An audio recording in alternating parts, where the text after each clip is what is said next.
Hello everyone, this is Amit Chaturvedi and I welcome all of you in versatile brains. दोस्तों, अभी हम एक grammar की जो प्लेलिस्ट पे बात कर रहे हैं उसमें पहला चैप्टर हमने कल जो डिस्कस किया है वो था मॉडल्स के बारे में।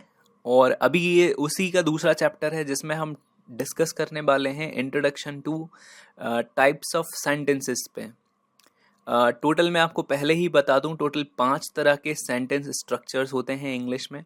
और उनमें से पहला वाला जो स्ट्रक्चर होता है, क्योंकि हम बेसिक से शुरू कर रहे हैं तो जो पहला वाला स्ट्रक्चर होता है वहाँ से हम आज स्टार्ट करेंगे।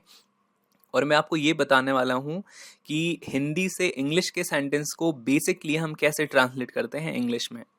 तो दोस्तों, आपको पहले बता दें कि ये जो कोर्स चल रहा है ये पूरा ग्रामर कोर्स है।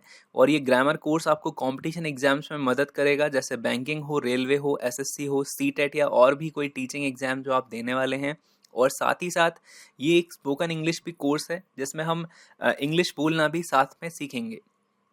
दोस्तों, ये हमारे 4 मेन मोटिव्स हैं, जैसे कि हमेशा रहते हैं कि आपको ग्रामर पे एक अच्छी कमांड मिलेगी इस कोर्स को पढ़ने के बाद।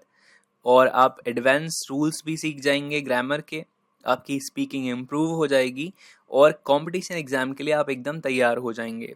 तो अगर आपने इसका पहला चैप्टर अभी तक नहीं देखा है तो आप उसे प्लेलिस्ट में जाकर देख लीजिए, फिर आकर इस वीडियो को देखिए, आपको ये वीडियो और बेहतर तरीके से समझ में आएगा। अगर अभी तक चैनल सब्सक्राइब नहीं किया है तो प्लीज़ इसे सब्सक्राइब कर लें ताकि आगे आने वाले वीडियोस भी आपको टाइम टू टाइम मिलते रहें। चलिए शुरू करते हैं।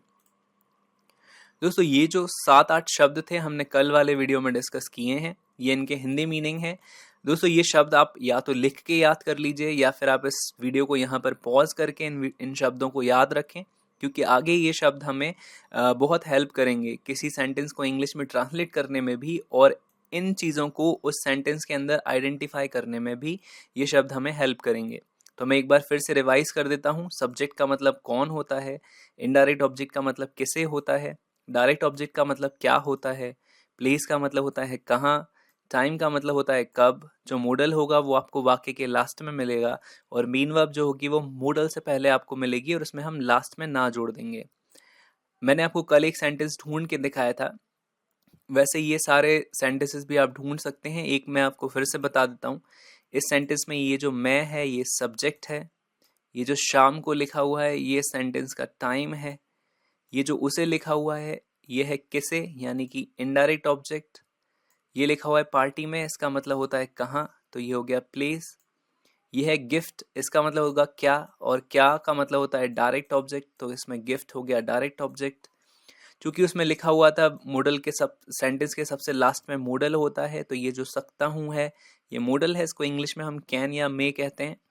और मेन वर्ब होती है मॉडल से पहले और इसमें हम ना जोड़ देते हैं, तो ये जो दे है इसमें अगर आप ना जोड़ दोगे तो ये देना जो शब्द है ये मेन वर्ब बन जाएगी।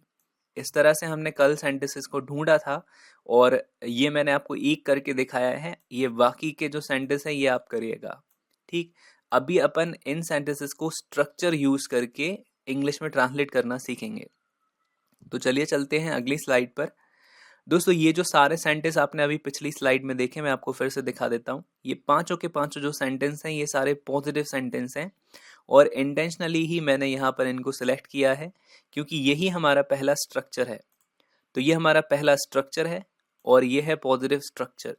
यानी अगर आप किसी सेंटेंस को इंग्लिश में ट्रांसलेट करना चाहते हैं तो आपको उसको इस स्ट्रक्चर के हिसाब से इंग्लिश में बनाना पड़ेगा। तो दोस्तों, इस स्ट्रक्चर में हमें सबसे शुरू में सब्जेक्ट लिखना है, उसके बाद लिखना है हमें मॉडल, फिर हमें लिखनी है मेन वर्ब, फिर उसके बाद हमें लिखना है इनडायरेक्ट ऑब्जेक्ट, उसके बाद हम लिखते हैं डायरेक्ट ऑब्जेक्ट, फिर हम लिखते हैं प्लेस, और सबसे आखिरी में हम लिखते हैं टाइम। और फिर सबसे इम्पोर्टेंट चीज़ कि जैसे हिंदी में पूर्ण विराम होता है, इंग्लिश में हम फुल स्टॉप यूज़ करते हैं। फुल स्टॉप मतलब एक डॉट। ओके, तो ये स्ट्रक्चर हम फॉलो करेंगे और जो सेंटेंसेस में हमने अभी चीज़ों को ढूंढा है उसको हम इंग्लिश में ट्रांसलेट करेंगे। ये स्ट्रक्चर मैंने ऊपर फिर से लिख दिया है। अब ये वाला सेंटेंस जैसे लिखा हुआ है, मैं शाम को उसे पार्टी में गिफ्ट दे सकता हूँ, इसको अगर आप इंग्लिश में बनाना चाहें तो आपको सबसे शुरू में सब्जेक्ट लिखना पड़ेगा। तो इसमें सब्जेक्ट क्या है, मैं, तो हमने सबसे शुरू में क्या लिख दिया, आई। ठीक, मैं का इंग्लिश मीनिंग होता है आई। फिर आपको लिखना है मॉडल, है ना। मॉडल आपको पता है सेंटेंस के सबसे लास्ट में होता है सकता हूँ, तो मैंने अभी आपको बताया कि सकता हूँ को इंग्लिश में हम बोलते हैं कैन। तो हमने सब्जेक्ट जो लिखा था आई, उसके बाद हमने मोडल लिख दिया है कैन। फिर उसके बाद आपको लिखनी है मेन वर्ब। मेन वर्ब जैसा कि आपको पता है मोडल के जस्ट पहले होती है और इसमें हम ना जोड़ते हैं। तो ये जो देना शब्द लिखा हुआ है इसको हम इंग्लिश में बोलते हैं गिव। तो यहाँ पे हमने लिख दिया गिव। ठीक। फिर मेन वर्ब लिखने के बाद आप आ जाइए इनडायरेक्ट ऑब्जेक्ट के पास। तो इनडायरेक्ट ऑब्जेक्ट इस सेंटेंस में ये है उसे, है ना। वैसे इसका मतलब होता है किसे, तो ये है इनडायरेक्ट ऑब्जेक्ट उसे। उसे को इंग्लिश में हिम कहा जाता है, तो ये हमने लिख दिया हिम। ये सब्जेक्ट की और इनडायरेक्ट ऑब्जेक्ट की जो लिस्ट है वो मैंने आपको पहले वाले वीडियो में दी है। अगर आपको ये सब्जेक्ट और इनडायरेक्ट ऑब्जेक्ट्स नहीं आते हैं तो आप उस वीडियो पर जाकर उनको नोट डाउन कर लीजिए। टोटल मेनली 5 सब्जेक्ट्स होते हैं और 5 इनडायरेक्ट ऑब्जेक्ट्स होते हैं। तो ये उसे जो लिखा हुआ था उसे को इंग्लिश में अगर लड़का हो तो हम कहते हैं हिम और लड़की हो तो हम कहते हैं हर। फिर इनडायरेक्ट ऑब्जेक्ट के बाद आप आइए डायरेक्ट ऑब्जेक्ट पर। डायरेक्ट ऑब्जेक्ट का मतलब क्या होता है, और यहाँ पे क्या का मतलब है गिफ्ट। तो ये हमारा डायरेक्ट ऑब्जेक्ट है। अब चूंकि गिफ्ट को इंग्लिश में गिफ्ट ही कहा जाता है तो हमने हिम के बाद लिखा है गिफ्ट। फिर आपको लिखना है प्लेस। तो इस सेंटेंस में प्लेस जो है वो है पार्टी में, है ना। तो ये पार्टी में, इसमें जो मैं शब्द है इसको हम इंग्लिश में लिख देंगे इन, और पार्टी को पार्टी ही कहते हैं तो ये हो गया इन पार्टी। और सबसे लास्ट में आपको लिखना है टाइम। तो इस सेंटेंस में टाइम है शाम को। शाम को हम इवनिंग कहते हैं, और ये जो को है इसके लिए हम इन या एट लगा सकते हैं। तो शाम को हमने लिख दिया इन द इवनिंग। तो ये पूरा सेंटेंस इंग्लिश में ट्रांसलेट हो गया इस स्ट्रक्चर की हेल्प से। सेंटेंस है मैं शाम को उसे पार्टी में गिफ्ट दे सकता हूँ, तो आपने इसको बना दिया I can give him gift in party in the evening. ये वाला स्ट्रक्चर हमने यूज किया है। तो आप ध्यान रखिएगा, अगर आप किसी हिंदी सेंटेंस को इंग्लिश में बनाना चाहते हैं और वो पॉजिटिव है तो आपको ये स्ट्रक्चर को फॉलो करना है बजाय इस सेंटेंस को फॉलो किए। तो आप शुरू में I evening him party gift give can नहीं लिख सकते।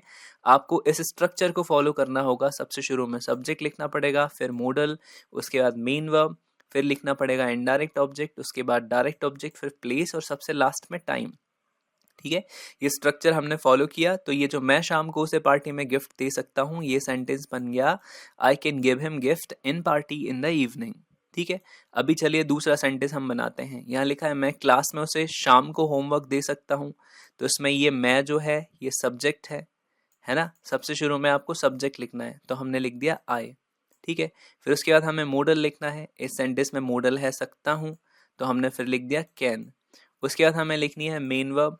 तो मेन वर्ब इसमें भी देना है, तो फिर हमने लिख दिया गिव। उसके बाद हमें लिखना है इनडायरेक्ट ऑब्जेक्ट। तो इनडायरेक्ट ऑब्जेक्ट है उसे, तो उसे को हमने फिर से हिम लिख दिया। अगर लड़की है आप यहाँ पे सपोज करें तो आप हर लिख सकते हैं। इनडायरेक्ट ऑब्जेक्ट के बाद आपको लिखना है डायरेक्ट ऑब्जेक्ट। तो डायरेक्ट ऑब्जेक्ट है क्या, यानी होमवर्क, तो ये हमने होमवर्क लिख दिया।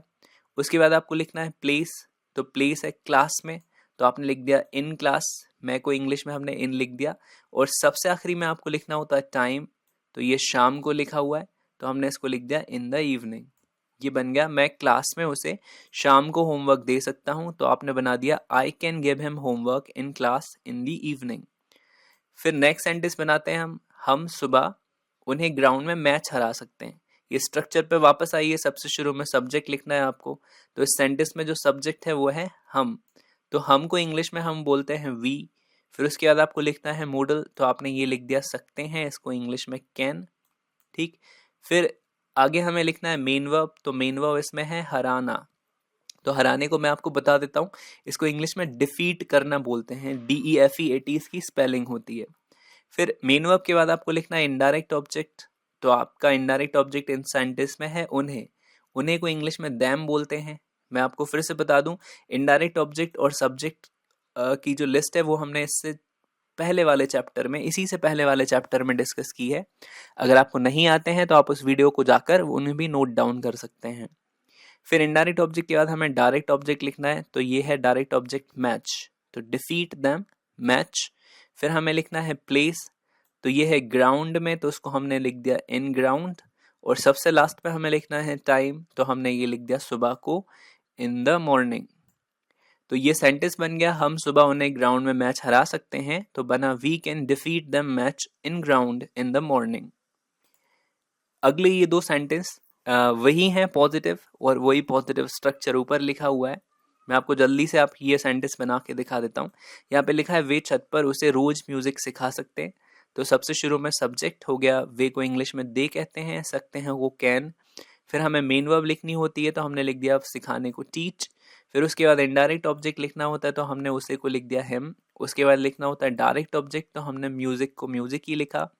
फिर हमने लिखा प्लेस, तो छत पर लिखा हुआ तो उसको ऑन रूफ कहते हैं, ये एफ है एक्चुअली, छत पर ये प्लेस है तो ऑन रूफ। और सबसे लास्ट में टाइम, तो ये हमने लिख दिया रोज यानी डेली। तो वे छत पर उसे रोज म्यूजिक सिखा सकते हैं, ये बन गया they can teach him music on roof daily.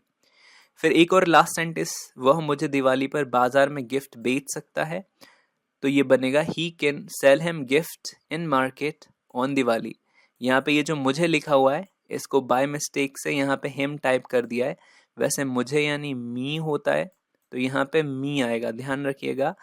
वह मुझे दिवाली पर बाजार में गिफ्ट बेच सकता है तो ये बनेगा he can sell me gift in market on Diwali और फुल स्टॉप। आई होप कि स्ट्रक्चर आपको समझ में आ गया होगा, और अगर आपको ये समझ में नहीं आया तो आप एक बार वीडियो को दोबारा से रिपीट पर देखकर इसको समझ सकते हैं। तो दोस्तों आज के लिए सिर्फ इतना ही। हमने सिर्फ एक पहला वाला स्ट्रक्चर डिस्कस किया है आज, और आगे वाले स्ट्रक्चर मैंने इंटेंशनली यहाँ पे नहीं जोड़े क्योंकि हो सकता है आपको ज़्यादा कंफ्यूजन क्रिएट हो जाए। तो हमने आज सिर्फ एक पहला वाला स्ट्रक्चर डिस्कस किया है, और जैसा कि मैं कह चुका हूँ कि टोटल 5 स्ट्रक्चर होते हैं। तो ये 5 जो स्ट्रक्चर हैं टोटल, ये हम अगले वीडियो में या उससे अगले वाले वीडियो में टोटल फिनिश कर देंगे, और आप इनको 1 बाय 1 करके लेक्चर्स को देखते रहेंगे तो डेफिनेटली आपको ये पूरी प्रोसेस समझ में आ जाएगी। और इसके बाद में हम इन 5 स्ट्रक्चर्स को लेके ग्रामर के सारे चैप्टर्स में चलेंगे, चाहे वो मॉडल्स की बात हो, चाहे वो टेंसेस की बात हो, चाहे वो पैसिव वॉइस की बात हो, नरेशन की बात हो, या जितने भी इंपॉर्टेंट चैप्टर्स ग्रामर में होते हैं वो सारे हम इन्हीं 5 स्ट्रक्चर्स के बेसिस पे पढ़ेंगे। तो ये 5 स्ट्रक्चर्स आप ध्यान से समझ लीजिए ताकि आगे आने वाली चीज़ें आपको ठीक से समझ में आ जाएं। तो दोस्तों ये जो वीडियो सीरीज़ है ये आपकी ग्रामर को भी बहुत परफेक्ट बना देगी और आपकी स्पोकन इंग्लिश को भी इम्प्रूव कर देगी। तो ये वीडियो को आप ध्यान से देखिएगा, और जैसा कि मैं हमेशा कहता हूँ आप चाहें तो इनके नोट्स भी बना सकते हैं। तो आई होप कि ये वीडियो आपको पसंद आया होगा, आपको कुछ ना कुछ ज़रूर इससे इंटरेस्टिंग सीखने मिला होगा। तो आप मुझे नीचे कमेंट सेक्शन में लिख के ज़रूर बताइए कि वीडियो आपको कैसा लगा। और अगर आप कुछ कहना, पूछना या बताना चाहते हैं तो आप मुझे फेसबुक पर इन दोनों यूज़र नेम्स के साथ सर्च करके वहाँ भी मैसेज भेज सकते हैं। तो थैंक यू फॉर वॉचिंग। अभी अपन मिलेंगे इसके चैप्टर 3 के साथ जिसमें और भी स्ट्रक्चर्स हम आगे डिस्कस करेंगे। तो thanks a lot for watching. Bye bye.